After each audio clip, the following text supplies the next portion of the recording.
Ciao a tutti, sono Manica, sono qui oggi insieme a Sandra. Ciao Sandra. Sandra è la proprietaria dell'Enoteca La Nicchia ad Osoppo e oltre ad essere proprietaria dell'Enoteca è anche un'ottima sommelier. E quindi io le ho chiesto una mano, un aiuto per farvi conoscere dei vini che io ho assaggiato e amato molto, ma di cui non ho le competenze per raccontarvi appunto nel dettaglio perché ha senso assaggiare questi tipi di vini. Oggi, siccome fa molto caldo qui, ma penso anche dove siete voi, ho deciso che parliamo di bollicine, in particolare parliamo del Franciacorta. Certo, volentieri. Per cui direi che se avete sentito parlare spesso del Franciacorta ma non avete grandi idee di dove sia, di cosa sia, di perché si parla tanto di questo nominativo qua, direi Sandra cosa ne pensi? Facciamo una piccola lezione geografica e vi raccontiamo un attimo dov'è il Franciacorta e perché è chiamato così. Certo. Allora, il Franciacorta è una piccolissima zona di 200 chilometri circa e si trova fra Brescia e le parti meridionali del lago di Iseo. È una zona collinare e nella stessa zona collinare, che è particolarmente evocata, ci sono molti vini importanti e la zona viene chiamata Franciacorta DOCG. In origine questo nome non si sa precisamente da dove viene. C'è una versione molto accreditata per cui si pensa che nei centri della zona della Franciacorta ci fossero delle corti alto medievali, per cui quando i monaci ci arrivarono decisero di concedergli delle franchigie e quindi da lì il nome Curtes Franciae. Un'altra leggenda invece, che è un po' più bizzarra, narra che Carlo Magno, quando giunse in quelle zone, visto che promise di festeggiare San Dionigi a Parigi, ma non ci riuscì, per ovviare questa promessa fatta, decise che quella zona lì, che era molto simile alla Francia, venisse chiamata Piccola Francia, e da lì il nome. Capito? Abbiamo imparato qualcosa di nuovo oggi. Ok, un'altra domanda, quindi noi qui adesso stiamo parlando di bollicine con rifermentazione in bottiglia, poi faremo un altro video in cui racconteremo le differenze fra la fermentazione in bottiglia verso prosecco e tutte queste cose qui, no? Rifermentazione in bottiglia ci sono tante tipologie di bollicine, abbiamo lo champagne, piuttosto che in Italia anche il Trento DOC, piuttosto appunto che il Franciacorta. Quali sono le differenze maggiori, diciamo le più grosse differenze che ci possono essere fra queste tre tipologie di denominazioni? Allora, sebbene potesse sembrare che i vini sono tutti uguali perché vengono prodotti col metodo classico, come tu giustamente hai detto, le differenze sono abbastanza importanti e sono quattro principalmente. Allora, la prima ovviamente il territorio.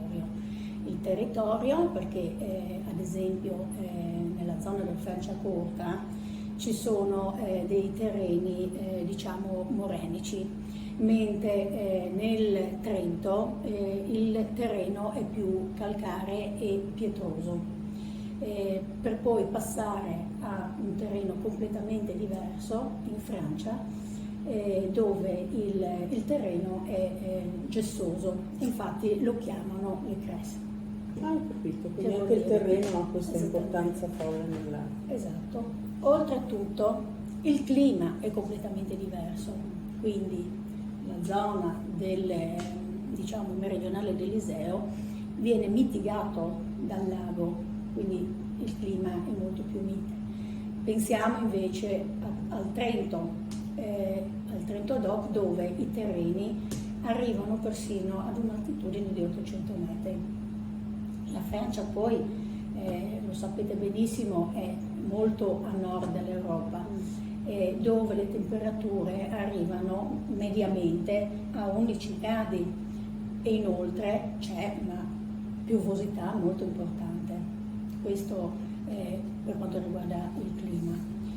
Poi anche i vitigni sono diversi. I vitigni in Franciacorta sono lo Chardonnay, il Pinot Nero e fino a un 50% dal disciplinare è autorizzato l'utilizzo anche del Pinot Bianco. Per il Sauternes non è assolutamente ammesso e autorizzato il Pinot Nero. Per quanto riguarda il Trento DOC, che è molto simile allo Champagne come vitigni, perché c'è lo Chardonnay, il Pinot Bianco, il Pinot Nero e il Pinot Meunier. In Francia spesso utilizzano anche il Pinot Grigio e qualche autoctono, che però non mi ricordo il nome dei vitigni, ecco.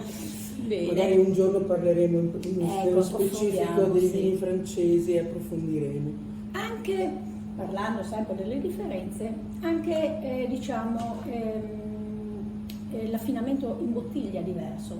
Il disciplinare infatti prevede che in Franciacorta il periodo minimo è di 24 mesi, 30 mesi per i millesimati e 60 per le riserve.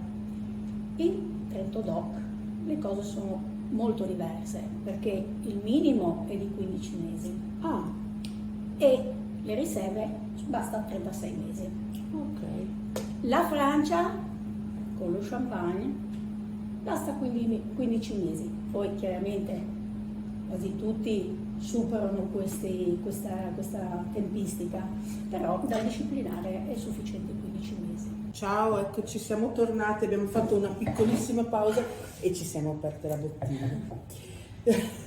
Quindi, abbiamo fatto bene. E abbiamo fatto bene, direi. Quindi stavamo parlando appunto dell'affinamento dei vini, che le tempistiche variano dal minimo di 15 a un massimo di 60 mesi a seconda della DOCG. Esattamente. Ma quindi il vino come va? Varia anche lui, la qualità, no la qualità, diciamo il gusto, il sapore del vino varia. Assolutamente. Nel Franciacorta, il Franciacorta è caratterizzato dalla freschezza e dalla sapidità chiaramente, ma emergono anche le caratteristiche della fermentazione e quindi si sentono i sentori di costa di pane, dei lieviti e arricchite anche da frutta secca e agrumi. Mentre nel Trento DOC, scusate, il prodotto è molto più energico, ha una buona acidità e perfettamente equilibrato tra freschezza e sapidità, con dei profumi fruttati, delicati e comunque anche qua si sentono le note tostate della fermentazione. Per quanto riguarda lo Champagne invece, diciamo che è molto floreale, frutta secca e tendente più o meno, ha una tendenza più o meno ossidativa. E l'acidità è spesso contrastata dalla dolcezza del liqueur che mettono all'interno della bottiglia. Posso chiederti così, perché questo liqueur per me è un grande punto interrogativo. Cos'è questo liqueur? Il liqueur d'Expédition è una ricetta segreta, perché chiaramente le maison non rivelano cosa mettono all'interno, che aggiungono alla bottiglia prima di tapparla. Okay. E quindi ogni maison ha la sua ricetta, qualcuno mette dentro del vino, magari delle riserve, qualcuno mette dentro addirittura del liquore, quindi è una ricetta segreta che caratterizza la maison. L'acidità comunque ha una buona mineralità, data dal terreno gessoso, come vi dicevo prima, e il legno praticamente è per niente marcato, quindi non si sente tantissimo, ecco, questo. Ho capito, benissimo. Allora, tornando al nostro Franciacorta. Eccolo. Come faccio io che amo la bollicina ma non conosco la zona così bene? e conosco solo quelle 2 o 3 cantine super blasonate, a scegliere un Franciacorta buono, magari andando a scoprire qualcosa di nuovo che non sia la classica cantina che conosciamo Certo. tutti. Allora io posso parlare per la mia esperienza e come operiamo all'interno della nostra bottiglieria enoteca.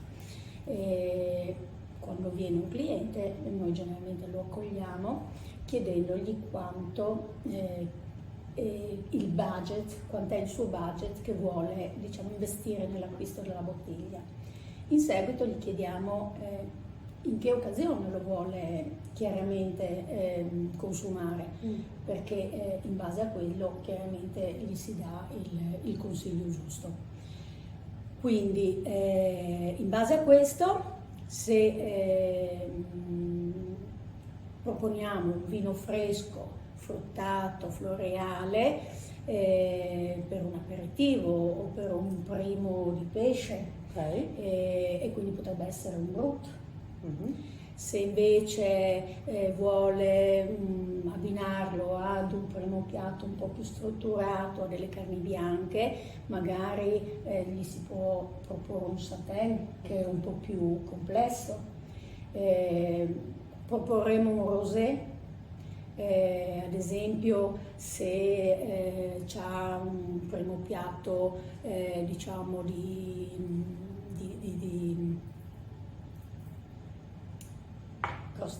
crostacei, ok, il rosé va bene anche con i crostacei. Esattamente. Ottimo. O anche un risotto con i frutti di mare, molto ben equilibrato, molto ben abbinato. E la riserva invece chiaramente, se ha fatto 60 mesi, si può azzardare anche un abbinamento con un formaggio stagionato, assolutamente, o un pesce al forno. Questi sono diciamo gli abbinamenti più classici, però ci sono 50.000 sfumature e anche l'azienda che vai a proporre ha 50.000 sfumature, certo. Quindi ogni volta si sceglie in base alle richieste del cliente.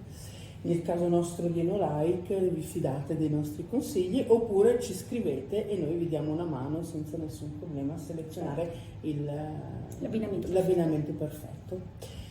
Parlando di Franciacorta, grazie proprio a Sandra, io ho scoperto questo Franciacorta di Tenuta Martinelli, che è una cantina forse non fra le più blasonate, ma che a mio personalissimo gusto ha un Franciacorta veramente veramente buono. Certo. Vogliamo fare due chiacchiere su questa cantina? 2 chiacchiere proprio. L'abbiamo conosciuta in maniera molto casuale. È una cantina di una realtà piccolissima, sono 3 fratelli, Giuseppe, Fabio e Cristian, e si trova a Colonia. Okay?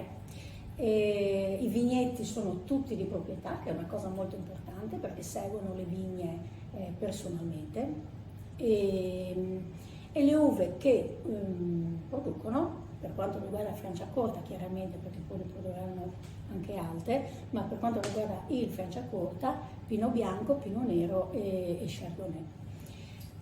L'esperienza e la passione hanno fatto sì che facessero nascere questa linea, la linea del Franciacorta Tenuta Martinelli, che propone un brut e un satin, e diciamo che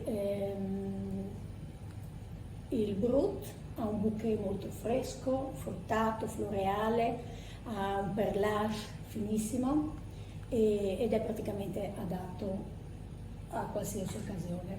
Il satin invece è molto più morbido, molto elegante, però molto complesso, e quindi anche questo ha diciamo, la sua collocazione all'interno del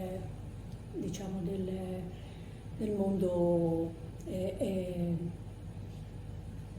enologico. Esatto. Poi il rapporto qualità-prezzo di questa azienda non ha paragone assolutamente, perché propone un prodotto di alta qualità a un prezzo decisamente corretto.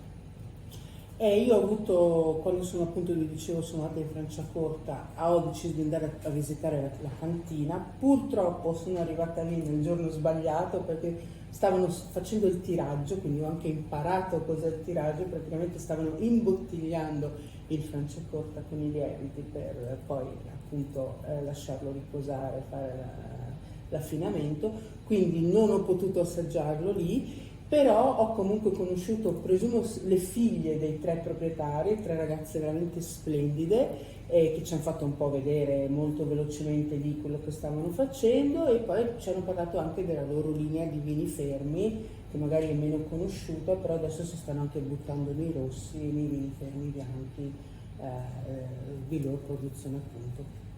Però io personalmente, gusto personalissimo, il loro Brut è veramente uno dei miei Franciacorta preferiti, che vi suggerisco tantissimo di assaggiare. Certo. Bene, Sandra, grazie. Grazie a te. Tante. Cin cin a noi Cin. e alla Cin prossima. a voi, grazie. Ciao ciao.